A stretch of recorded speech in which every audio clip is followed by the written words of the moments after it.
Hello friends, मेरा नाम है भानु शर्मा और आज हम सीखेंगे कुछ और जर्नल एंट्रीज।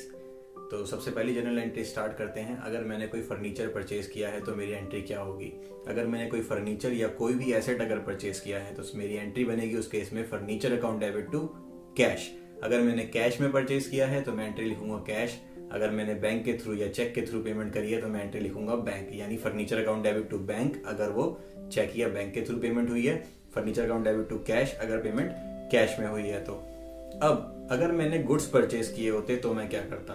अगर मैंने गुड्स परचेज किए होते तो उस केस में मैं गुड्स के लिए परचेज अकाउंट डेबिट करता। जब हम कोई एसेट परचेज करते हैं तो एसेट के लिए हम एसेट का नाम लिखते हैं, लेकिन जब भी हम गुड्स को परचेज करते हैं तो हम गुड्स का नाम नहीं लिखते हुए हम वहां पे परचेज लिखते हैं। तो उस केस में हमारी जनरल एंट्री हो जाएगी purchase account debit to cash अगर मैंने कैश में लिए। तो अगर मैंने बैंक के थ्रू लिए होते, चेक के थ्रू लिए होते तो मेरी एंट्री होती purchase account debit to bank. अब जैसा मैंने आपको पहले भी बताया था कि क्या डिफरेंस होता है किसी एसेट में या गुड्स में। तो एसेट क्या होते हैं, एसेट हमारे संपत्ति होती है, और गुड्स क्या होते हैं, गुड्स जिस भी चीज का हम बिजनेस करते हैं। जैसे अगर मैं फर्नीचर बिजनेस करता हूं तो फर्नीचर रिलेटेड सारा आइटम मेरे लिए मेरे गुड्स हैं। लेकिन अगर मैं कंप्यूटर का बिजनेस करता हूं तो मेरे कंप्यूटर रिलेटेड आइटम सारे गुड्स हैं। अगर मैं कार का बिजनेस करता हूं मेरे कार रिलेटेड आइटम गुड्स हैं। अब गुड्स के अलावा हमारे पास जो भी संपत्ति होती है वो हमारे नॉर्मल एसेट्स हैं। अब देखते हैं अगर हमने ये फर्नीचर या गुड्स को बेचा होता तो हम क्या एंट्री करते। अगर मैंने फर्नीचर सेल करे होते तो मेरी एंट्री होती cash account debit to furniture, क्योंकि कैश आया फर्नीचर गया। अगर मैंने गुड्स बेचे होते तो मेरी एंट्री क्या होती, तो मेरी एंट्री होती कैश अकाउंट डेबिट, क्योंकि कैश आया और गया क्या, गुड्स गए। तो जब गुड्स जाते हैं, गुड्स को हम सेल करते हैं तो वहां पे हम गुड्स नहीं लिखते। जब भी हमारे पास गुड्स जाएंगे, हम गुड्स को सेल करेंगे तो वहां पे सेल्स वर्ड यूज होगा।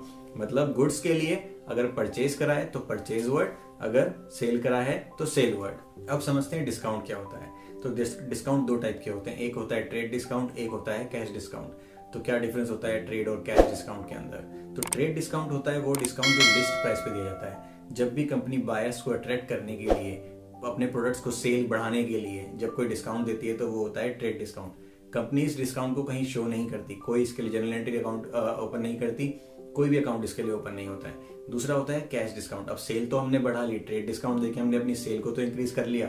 अब जो ये सेल हुई है ये सारी तो कैश में हुई नहीं होगी, कुछ क्रेडिट पे भी हुई होगी।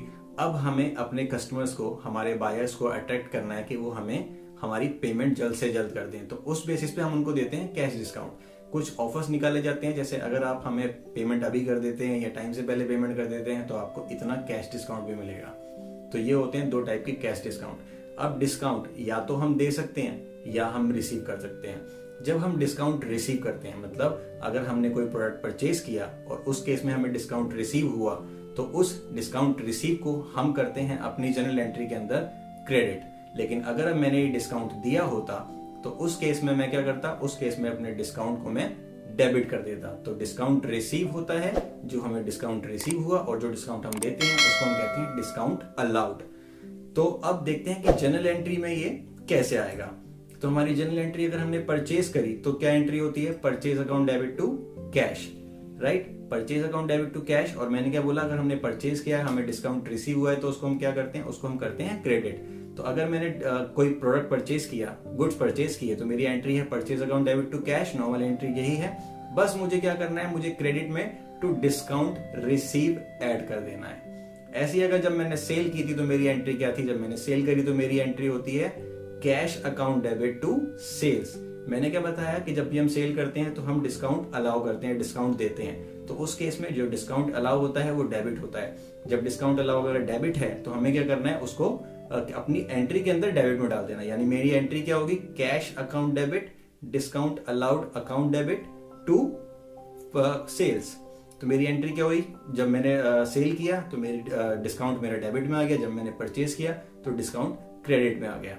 अब एक एग्जांपल की हेल्प से समझते हैं। मैंने गुड्स परचेज करे 1000 के, जिसमें ट्रेड डिस्काउंट 10%, कैश डिस्काउंट 10%।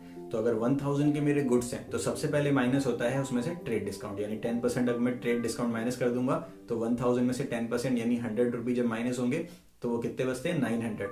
अब जो मुझे कैश डिस्काउंट मिलेगा ना वो ये 900 पे मिलेगा। तो 900 का कैश डिस्काउंट निकालेंगे जो कि कितना आएगा, 45 रुपीज। तो उस केस में मैं 900 में से 45 माइनस कर दूंगा। अब जो मेरी ये अमाउंट निकल कर आई है, ये अमाउंट वो अमाउंट है जितने का कैश परचेज करते वक्त मैंने दिया होगा।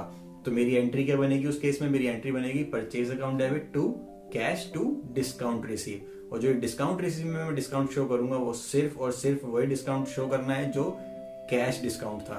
ट्रेड डिस्काउंट कहीं पे भी शो नहीं होता। इसी तरीके से एक लेते हैं सेल्स की एंट्री।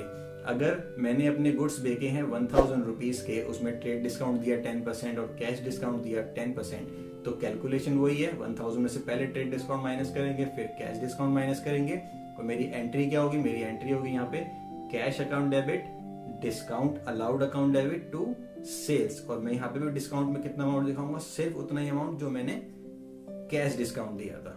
तो आज की वीडियो में इतना ही, आगे सीखेंगे नेक्स्ट वीडियो में। अगर आपको वीडियो पसंद आई हो तो चैनल को लाइक करें, सब्सक्राइब करें और बेल आइकन जरूर दबाएं।